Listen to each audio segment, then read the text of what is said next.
নমস্কার বন্ধুরা, হাসি খুশি রান্নাতে আপনাদের সবাইকে স্বাগত। আজকে আমি আপনাদেরকে দুধ পুলি বানিয়ে দেখাবো।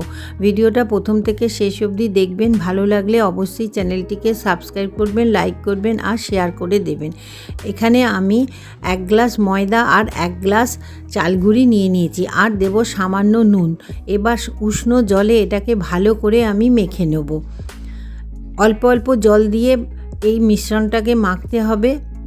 বেশি টাইট করে মাখা যাবে না, এটা বেশ নরম থাকবে, এরকমভাবেই মাখতে হবে।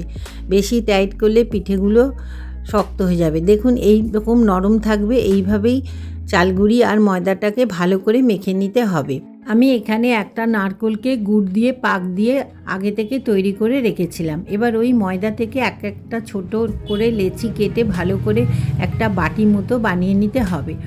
তারপর ওর মধ্যে ছোট একটু নারকেল নাড়ুকে পুর দিয়ে দিতে হবে, দিয়ে ভালো করে মুখটা বন্ধ করে দিতে হবে। দেখুন পুরটা ঠিক এইভাবে দিতে হবে আর মুখটাকে ঠিক এইভাবে চেপে বন্ধ করে দিতে হবে। এইভাবে আমি কয়েকটা পুলি ভালোভাবে বানিয়ে নেব। আস্তে আস্তে এই পুলিগুলো বানাবেন যাতে ফেটে না যায় আর যাতে দেখতেও সুন্দর হয়।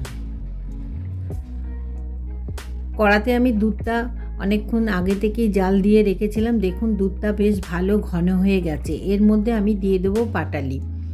পাটালিটাকে দিয়ে আমি ভালো করে নাড়িয়ে চাড়িয়ে নেব আর 10 মিনিট মতো ফুটতে দেব। দেখুন দুধটা ভালোভাবে ফুটে উঠেছে। এরপর যে পুলিগুলো আমি বানিয়ে রেখেছিলাম সেই পুলিগুলো এই গরম দুধেতে একটা একটা করে দিয়ে দেব। দেখুন সব পুলিগুলো দিয়ে দিয়েছি। প্রায় 10 মিনিট মতো আমি ফুটিয়েছি।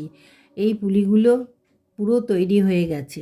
এবার আমি এগুলোকে সার্ভ করে এই দুধ পুলিটা আমার পুরো তৈরি হয়ে গেছে। ভিডিওটা দেখার জন্য ধন্যবাদ। পরের ভিডিওতে আবার আপনাদের সঙ্গে দেখা হবে।